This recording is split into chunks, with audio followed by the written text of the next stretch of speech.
नमस्कार दोस्तों, मेरा नाम है पंकज। स्वागत करता हूं आपका वीर शिवाजी क्लासेस में।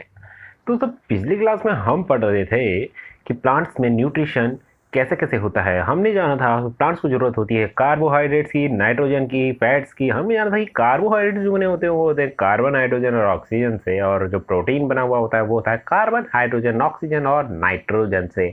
फिर हमने जाना था कि जो ये नाइट्रोजन होता है ये प्लांट को आसानी से नहीं मिलता है, और इसके लिए प्लांट दो तरीके निकालता है। एक होता है कि फिक्सेशन करे नाइट्रोजन का बायोलॉजिकल मेथड से, और दूसरा था कि वो एटमॉस्फेरिक मेथड को अपनाए। तो बायोलॉजिकल मेथड में हमने जाना था कि प्लांट राइजोबियम की मदद लेता है, और एक बैक्टीरिया होता है अजोटोबैक्टर, उसकी भी मदद लेता है। और फिर हमें जाना था एटमॉस्फेरिक फिक्सेशन कैसे होती है। आसमान नाइट्रोजन और ऑक्सीजन आपस में कंबाइन करती है दोस्तों, और बनता है हमारा नाइट्रोजनस कंपाउंड्स, जो कि हमारे प्लांट्स आसानी से एब्जॉर्ब कर पाते हैं और नाइट्रोजन की अपनी कमी को पूरी कर लेते हैं दोस्तों। उसके बाद हमने जाना था सिम्बायोटिक न्यूट्रिशन क्या होता है। इसमें हमने जाना था दो या दो से ज़्यादा पौधे जब आपस में मिल जाते हैं तो वो कुछ न्यूट्रिशन वाला काम करते हैं, एक दूसरे को मदद करते हैं। इसी को कहते हैं हम सिम्बायोटिक न्यूट्रिशन। फिर दोस्तों हमने जाना था कि हेटरोट्रॉफिक प्लांट्स क्या होते हैं। ऑटोट्रॉफिक प्लांट्स तो हमें जाने ही थे कि वो अपना खाना खुद ही बनाते हैं, लेकिन हमारे जो हेटरोट्रॉफिक प्लांट्स होते हैं ये दूसरों पर डिपेंडेंट होते हैं। इसमें हमने जाना था कि कुछ प्लांट्स पूरी तरीके से दूसरे पर डिपेंडेंट हो जाते हैं, उसी से न्यूट्रिशन लेते हैं, उसी से पानी लेते हैं, उसी से फूड लेते हैं और आराम से उसके ऊपर में लेटे रहते हैं। ऐसे प्लांट्स को हम कहते हैं पैरासाइट। इसका एग्जांपल था दोस्तों हमारा कसकटा। ठीक है, अब हमने जाना था कि पैरासाइट में दो तरीके होते हैं। एक था हमारा कंप्लीटली पैरासिटिक प्लांट, ये था कसकटा। ये कुछ नहीं करता है, पूरी तरीके से लौट जाता है पेड़ के ऊपर और पेड़ को कहता है भैया मुझे पानी दे दो, भैया मुझे खाना दे दो, भैया मुझे शेल्टर दे दो। दूसरा प्लांट था हमारा पार्शियली पैरासिटिक प्लांट। ये भैया थोड़ा इसमें गिल्ट भावना हुई कि भैया मैं कैसे लेटा रहता हूँ, तो थोड़ा अपना फोटोसिंथेसिस वगैरह खुद से कर लेता है। बाकी फिर प्लांट से खींच ही लेता है कि कहाँ इतनी मेहनत करें, थोड़ा बहुत प्लांट से ही वाटर ले लेते हैं, मिनरल्स ले लेते हैं। फिर हमने जाना था इंसेक्टिवोरस प्लांट्स के बारे में। जी हाँ, मच्छर पकड़, कीड़ा पकड़ वाले प्लांट्स। तो ये होते हैं हमारे कीड़े खाने वाले इंसेक्टिवोरस प्लांट्स। फिर हमने जाना था सेप्रोफाइटिक प्लांट्स के बारे में, जो यानी सड़ा गला कुछ भी खाकर अपनी जिंदगी चला रहे हैं। फिर हमें जाना है कुछ फंगई, जो कि अपनी बीमारी हमें बीमार कर देते हैं, और कुछ ऐसे फंजाई जो हमें ठीक भी कर देते हैं, मेडिसिन बनाते हैं यार। तो उसके बाद हमने जाने थे प्लांट में मिलने वाले कुछ न्यूट्रिएंट्स, जिनकी वजह से वो बहुत सारे टाइप के फंक्शन करते हैं प्लांट्स में, और अगर वो न्यूट्रिएंट्स प्लांट्स को ना मिले तो हमने जाने थी कुछ उनमें होने वाली बीमारियां। दोस्तों आज हम जानेंगे एनिमल्स के बारे में कि जानवरों में किस तरीके से न्यूट्रिशन होता है। बहुत ही इंटरेस्टिंग टॉपिक है ये दोस्तों, क्योंकि हम भी कहीं ना कहीं एनिमल से रिलेटेड हैं, हमारा सिस्टम भी कई हद तक एनिमल्स के जैसा ही है। तो जुड़े रहिए मेरे साथ, आखिर तक वीडियो को देखिएगा।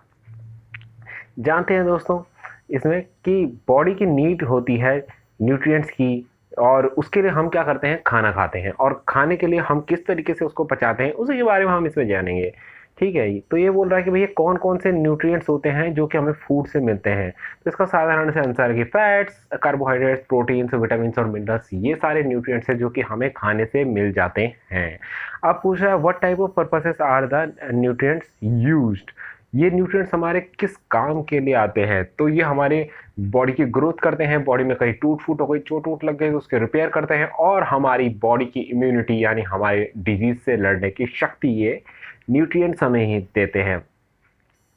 दूसरी बात आगे है दोस्तों, हमें ये पता है कि हमारी बॉडी को काम करने के लिए, हमारे अलग अलग ऑर्गन्स को चलने के लिए एनर्जी की जरूरत होती है। लेकिन सवाल उठता है ये एनर्जी कहाँ से आती है। तो एनर्जी आती है खाने से।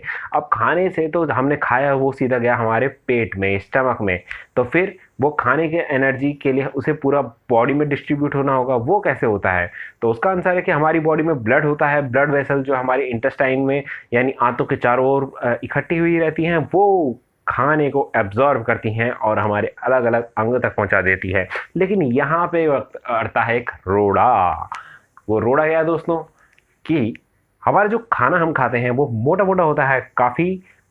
हम जब चबाते हैं उसे कितना भी चबा लें, लेकिन फिर भी वो खून में एब्जॉर्ब होने के लिए काफ़ी मोटा है। उसे तो बिल्कुल लिक्विड बनाना होगा खून में एब्जॉर्ब करने के लिए। तो यहाँ पे रोल आता है हमारे एंजाइम्स का, यानी जो हमारे मोटा मोटा खाना है उसे बिल्कुल तोड़ तोड़ कर महीन बनाने का वो काम करते हैं हमारे एंजाइम्स। तब उसके बाद जब वो एक घोल सा बन जाता है उसके बाद वो हमारे ब्लड में एब्जॉर्ब हो जाता है। जो हमारे न्यूट्रिशन होता है एनिमल्स का वो बहुत स्टेप्स में होता है, ये हम सारे पढ़ेंगे भाई, इंजेक्शन से लेके इजेक्शन तक। तो फिर देखते हैं आगे। इंजेक्शन में क्या होता है, फूड को हमारी बॉडी में इंजेक्ट किया जाता है, यानी पूरा पूरा हम खाना खाते हैं चबा चबा के, इसको इसको कहते हैं हम इंजेक्शन। आगे होता है डाइजेशन, यानी जो हमने खाना खाया है, फैट्स खाया है, कार्बोहाइड्रेट्स खाया है, प्रोटीन्स खाया है, इसको फिर ब्रेक डाउन किया जाता है, तो उसी को कहते हैं हम डाइजेशन, यानी भाई खाना पच रहा है, डकार आ गई मतलब डाइजेशन हो गया। उसके बाद है एब्जॉर्प्शन, अब भाई खाने का गल गल के पेट में तो बिल्कुल बन गया है जूस, अब उसको एब्जॉर्ब भी तो करना है, तो एब्जॉर्ब करता है हमारा ब्लड, इसको इस प्रोसेस को हम कहते हैं एब्जॉर्प्शन। अब वो ब्लड में तो चला गया, अब हमारे सारे ब्लड से होते हुए हमारे हर एक पार्ट में हर एक सेल तक पहुंच गया है बॉडी के। अब वो खाना जब हमारे सेल्स तक पहुंच गया है तो उससे एनर्जी प्रोड्यूस होनी चाहिए, जो जब वो एनर्जी प्रोड्यूस होती है इसी प्रोसेस को हम जानते हैं एसिमिलेशन के नाम से। और आखिरी में हमारा इजेशन, यानी जैसे हम खाना खाते हैं वो पूरा पूरा एब्जॉर्ब नहीं होता, उसमें बहुत सारा वेस्ट मटेरियल भी होता है और उस वेस्ट मटेरियल को बॉडी से बाहर निकालना जरूरी होता है। तो जब वो बॉडी से उस वेस्ट मटेरियल को बाहर निकालने के प्रोसेस को ही दोस्तों हम इजेशन कहते हैं।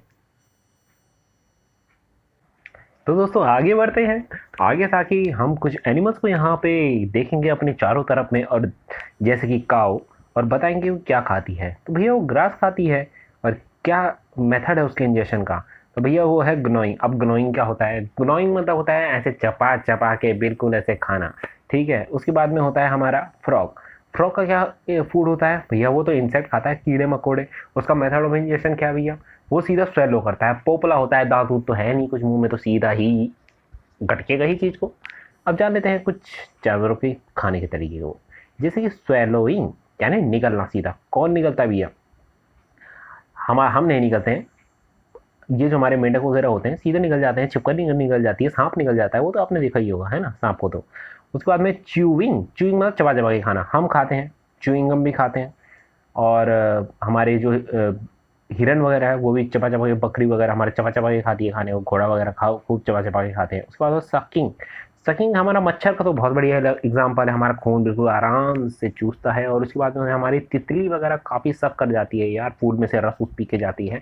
और कुछ होते हैं हमारे ग्रोइंग, जैसे कि मैंने बताया गाय आराम से जुगारी करती है बाद में बैठकर। फिर है कुछ types of nutrition in animals, holozoic nutrition. इसका मतलब होता है कि पहले पूरा का पूरा खा जाओ फिर आराम से उसको पचाओ। जी हम भी होलोजोइक न्यूट्रिशन करते हैं, ठीक है। उसके बाद में यहाँ पे पूछा गया है कि अमीबा भैया एक यूनिसेलुलर एनिमल है, एक ही सेल से उसकी पूरी बॉडी बनी हुई है, ये हमें पता है। तो भैया ये पूछ रहा है कि वो इंजेक्शन कैसे करता है फिर, क्योंकि उस पर तो ना मुंह है ना हाथ है, फिर कैसे खाता होगा भैया।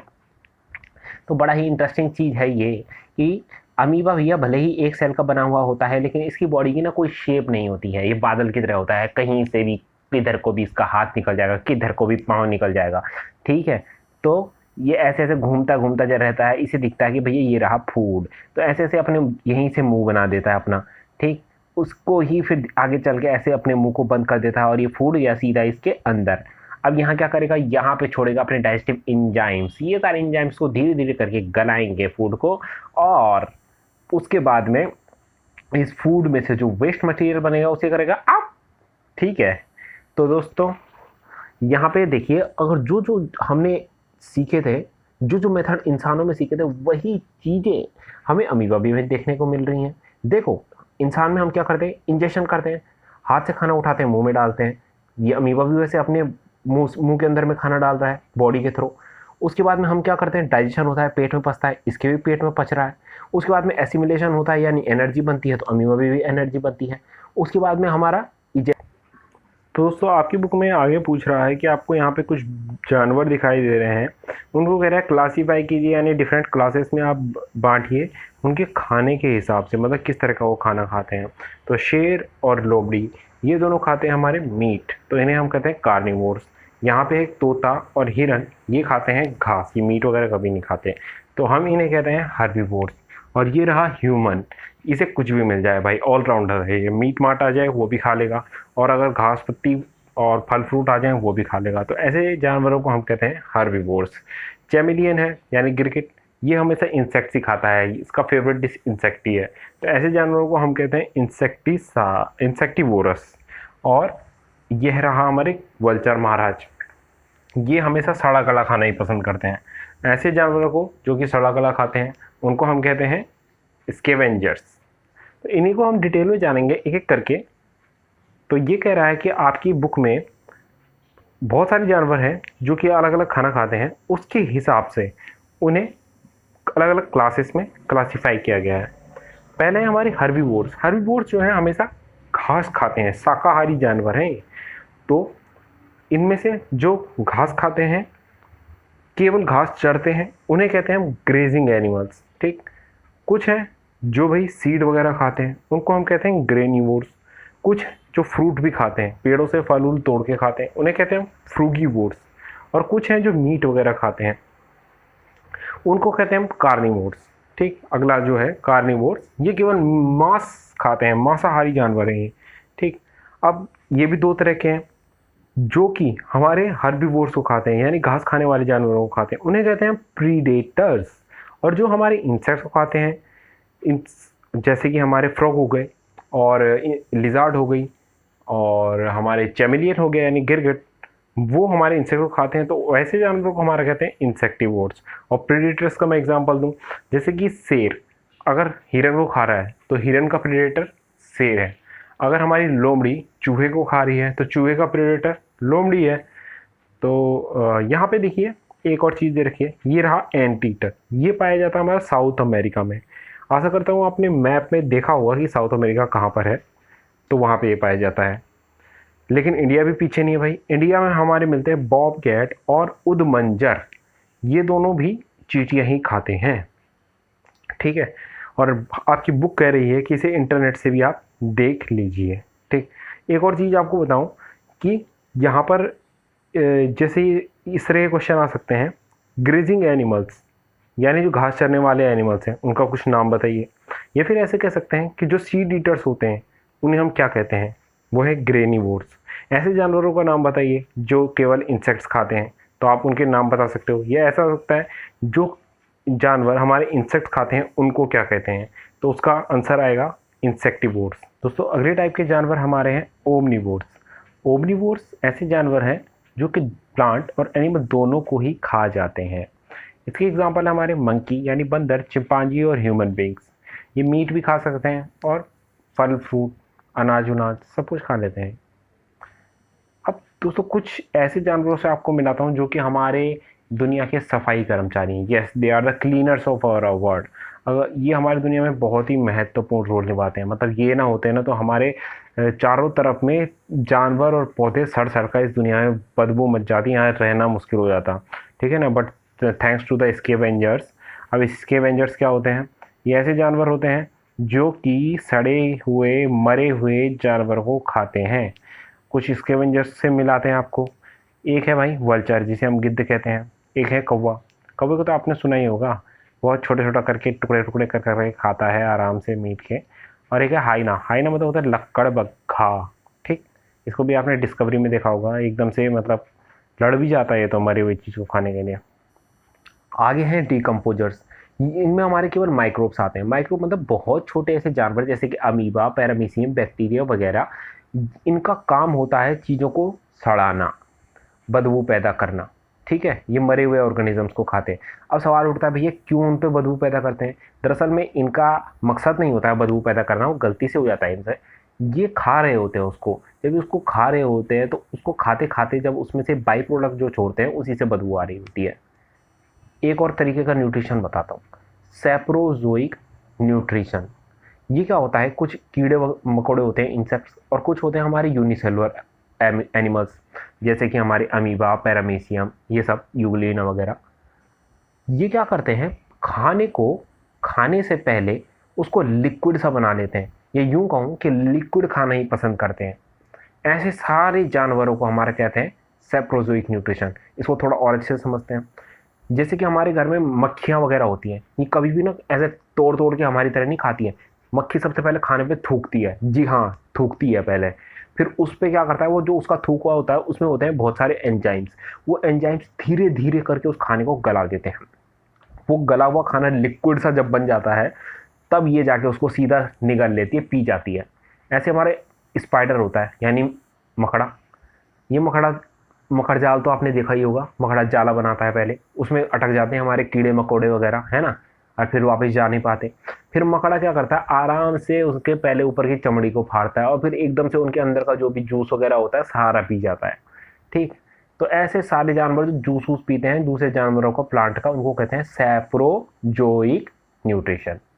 ठीक, अगले होते हैं पैरासिटिक न्यूट्रिशन। इनसे तो आप वाकिफ हैं ही, जो अभी हमने देखे थे कि पैरासिटिक प्लांट्स कुछ नहीं है भाई, लेटे रहेंगे, वैसे ही कुछ सिस्टम है इनका। ये वो प्लांट पे लेटे रहते थे, वो प्लांट्स से, ये भैया एनिमल्स हैं और एनिमल्स के ऊपर में ही लेटे रहते हैं। ठीक, इसमें कुछ क्वेश्चन पूछ रहा है कि आपने कभी कुत्ते या भैंस के ऊपर में छोटी छोटी जो है कुछ देखी होंगी, चिपकी सी रहती हैं, कीड़े मकोड़ी सी, वो क्या होती हैं। ठीक, और वो जानवर अपना खाना कहाँ से खाते हैं, जब दिन भर भाई कुत्ते के पे चिपका पड़ा है तो क्या वो कहीं खाना खाने नहीं जाता है, या कुत्ते ने उसे ऑन ड्यूटी लगा रखा है कि मेरे शरीर पे चिपक के रहिए और कुछ कर नहीं सकता। ठीक, और कुछ हमने सुना होगा कि किसी के पेट में कीड़े पड़ गए तो उन्हें खाना कहाँ से मिलता है। तो अभी जानते हैं एक एक करके। सबसे पहले तो ये जान लें कि भैया जो भी जानवर दूसरे जानवरों से अपना फूड पाते हैं उनको हम कहते हैं पैरासिटिक न्यूट्रिशन। इस टाइप के न्यूट्रिशन को हम कहते हैं पैरासिटिक न्यूट्रिशन, और ऐसे जानवरों को हम कहते हैं पैरासाइट्स। ठीक, अब ये पैरासाइट्स भी हमारे दो तरीके के होते हैं। एक पैरासाइट्स होते हैं हमारे कि वो हमारे बॉडी के सरफेस पे ऐसे बिल्कुल लेटे रहेंगे मस्त होके। ठीक, भूख लगी तो हमारी चमड़ी पे एक छोटा सा छेद करते हैं, फिर वहाँ से निकलता है ब्लड और उसको पी जाते हैं मज़े से और फिर लेट जाते हैं। तो ऐसे जानवरों को जो हमारी चमड़ी के बाहर से रहते हैं उसको कहते हैं हम एक्टोपैरासाइट्स। ठीक, और कुछ जानवर होते हैं ना वो हमारे पेट में पलते हैं, उनको हम कहते हैं एंडोपैरासाइट्स। सॉरी, पहले एक बार एक्टोपैरासाइट के आपको एग्जांपल देता हूँ। जैसे कि हमारे सिर में पाई जाने वाली जूं, जिसे हम इंग्लिश में कहते हैं लाउस, ये हमारे सिर पे जो खून होता है, सिर की चमड़ी से खून होता है, उसको पीती है और फिर वहाँ अपने मज़े से रहती है बालों के जंगल के बीच। ऐसे होते हैं बेड बग, खटमल, शायद बहुत सारे उन्होंने आपको इसके प्रहार को झेला भी होगा, पूरे शरीर में खुजली खुजली कर देता है तो। और एक होती है टिक। टिक वही जो कुत्ते भैंसों पर रहती है, तो यही इसका आंसर हो जाएगा आपका, टिक। अच्छा चीज़, एक और चीज़ दोस्तों, ये जो यहाँ पे क्वेश्चंस लिखे होते हैं, क्या आपके जो स्कूल में है ये इसके आंसर्स मांगे जाते हैं? अगर मांगे जाते हैं तो मुझे नीचे कमेंट बॉक्स में बताइएगा, मैं आपके लिए इसके लिए भी एक वीडियो बना दूंगा, बिल्कुल टाइप टूप करके दे दूंगा आपको आंसर। ठीक है, आगे हैं हमारे कुछ टेप वर्म होते हैं, कुछ राउंड वर्म होते हैं, यानी ये पेट में पाए जाने वाले कुछ कीड़े वगैरह होते हैं। ये हमारे पेट में, इंटेस्टाइन में ही रहते हैं। ठीक, और वहीं पे ये खाना वाना खाते हैं, हम जो खाना खाते हैं उसी को ये भी खा लेते हैं थोड़ा बहुत, है ना, शेयर कर लेते हैं मज़े से, लेकिन हमें नहीं देते बदले में कुछ दुख के अलावा। ठीक है, ऐसे जानवरों को हम कहते हैं एंडोपैरासाइट्स। एंडो मतलब होता है अंदर और एक्टो मतलब होता है बाहर। ठीक है, आगे बढ़ते हैं दोस्तों। आखिर में तो यार चैप्टर ख़त्म ही हो गया। ये वीडियो अच्छी लग रही हो भाई तो लाइक कर देना, अपने दोस्तों के साथ में इस प्यारी प्यारी वीडियो को शेयर कर देना। और भैया हमारे आने वाली वीडियोस की अगर नोटिफिकेशन पानी है तो इस चैनल को ना ये दबा के, बटन दबा के सब्सक्राइब कर लेना और घंटा दबा देना। अच्छा भाई, धन्यवाद, अपना ध्यान रखना, बाय बाय, टेक केयर।